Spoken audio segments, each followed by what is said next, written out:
Hey everybody, Nick Espinoza, your chief security fanatic here. Don't forget to subscribe. Today, I'm asking the question, why do major internet outages keep happening? Now, if you didn't know, and let's say you weren't on the internet for some reason this morning, and most of you were, internet infrastructure company Cloudflare was hit by an outage today, Tuesday, basically knocking out several major websites and basically wreaking havoc for a lot of global users. Now, many sites came back online within a few hours. According to their update around 9:57 a.m. Eastern Time, Cloudflare said it had implemented a fix to resolve the outage, though some users noted they were still experiencing problems with this. Quote, "We are continuing to monitor errors to ensure all services are back to normal." So, platforms like e-commerce platform Shopify, job search engine Indeed, Anthropic's Claude, President Donald Trump's Truth Social, Elon Musk's platform X, were among the sites that were impacted by Cloudflare. Cloudflare is huge, and this is according to Down Detector, one of those major sites where we go to track this stuff, and Down Detector itself couldn't be accessed briefly due to Cloudflare as well. So, as an example, some of New Jersey's transit digital services were also brought down by this outage. OpenAI's status page indicated that ChatGPT and its Sora short-form video app had fully recovered after they experienced issues from a third-party provider. And a Cloudflare spokesperson said the quote-unquote root cause of this outage was an automatically generated configuration file used to manage threat traffic that, quote, grew beyond an expected size of entries, end quote, which then triggered a crash in the software system that handles traffic for several of its services. But this follows a pattern, and let's go through basically this year on some of the major outages, because as I'm sitting here on November 18th talking to you, back on October 20th, if you recall, less than a month ago, Amazon's AWS, the world's largest hosting provider, went down. They named DNS or domain name system issues for that. On October 9th, Microsoft's Azure front door basically experienced an outage that impacted Microsoft 365, Azure, Entra Admin Portal, a whole bunch of other stuff, and they reported the incident involved a control plane defect that created faulty metadata, which then triggered a latent data plane bug during a cleanup operation, and that caused crashes on basically sites across Europe, Middle East, Africa, etc., overloading remaining sites, causing delays, timeouts. And on July 24th, as we're going through the year, Starlink, the basically satellite internet service provider run by SpaceX that's owned by Elon Musk, they experienced a 2.5-hour outage that impacted users across multiple regions. And the disruption manifested itself in multiple ways. Some user terminals briefly connected and then failed. Others couldn't reach Starlink's network, or could reach Starlink's network but couldn't access the broader internet. Many terminals were basically stuck searching for satellites. The issue was later attributed to an upgrade procedure that affected constellation management systems.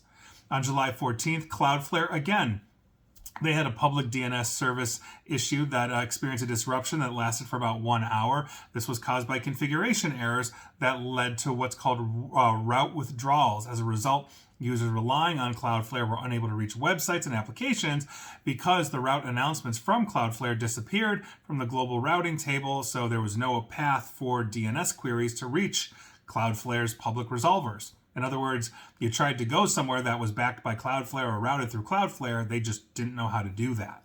On June 12th, Google's cloud experienced a 2.5-hour outage that appeared to impact multiple applications, including Spotify and Fitbit as well. During the outage, essentially Thousand Eyes, the big network detection system, they detected performance degradation and availability issues affecting customers using Google services. The observed symptoms included server errors, times out, elevated response times, and that suggested that it was rooted in underlying Google services that Google relies on these applications rather than the network itself. And earlier in 2025, we had major outages for different app platforms as well. Spotify had an April 2025 issue they blamed on their application. Zoom had a DNS issue in April that went down. Workday, the big payroll provider, they had an application issue. They went down in March. Basically, X, aka Twitter, went down in March. They blamed the denial of service attack for that. Slack, basically the corporate messaging platform, they had an application issue in February and went down. ChatGPT went down in January due to an application issue, and on and on and on. So you can see that these outages are regular. This isn't some conspiracy to cover up things like foreign intelligence agencies hacking everybody, planting bugs, all that kind of stuff. And for the record, they do indeed try to hack into and break into everything. But logically, the issue here tends to be a twofold problem. And I think this is at the core of this, and this should be concerning for the internet. The first is human error and complacency. The internet is more fragile than we actually think, and some of the protocols that we've had have been around for decades. And while we try to improve them, there are still vulnerabilities in the system, right? So look at IPv4, for example, Internet Protocol 4. It has been upgraded basically to IPv6 version 6, but much of the world still uses v4 despite limitations. The other side of this is we have to understand that human error is essentially the name of the game. Somebody forgets to program something correctly and it misfires, or somebody isn't cleaning up logging when they should be cleaning it up and it overwhelms the system and then has a cascading effect to shut this down. The point here is that the internet is a lot more fragile than we think. And as we are all interconnected, we're all interconnected by a series of servers that connect us from site to site to site. And depending on how and who is managing these things and configuring these things, we can have human error creep in to cause crashes. We can have vulnerabilities creep in that people forget to patch and basically get data exfiltrated. Look at basically the issue with Equifax, one of the worst data breaches for personal information in history. That was basically due to human error, according to Equifax, when somebody was supposed to upgrade their platform and didn't.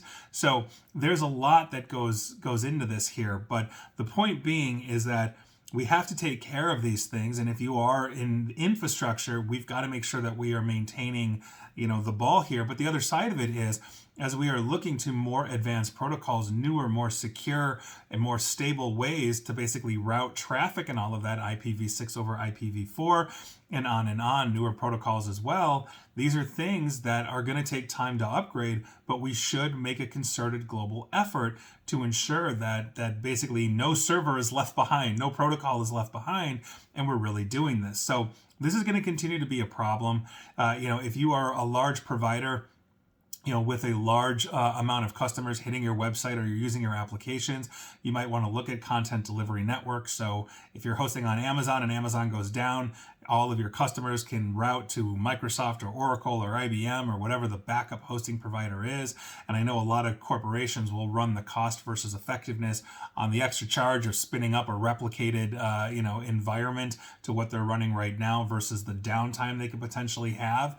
But if we are looking at maintaining a stable internet, especially in the age of human errors, mistakes, older protocols, and of course those that want to hack them, this is something really to consider. So here we are. Best of luck to us all. But today's Cloudflare outage basically isn't the first, and it definitely won't be the last.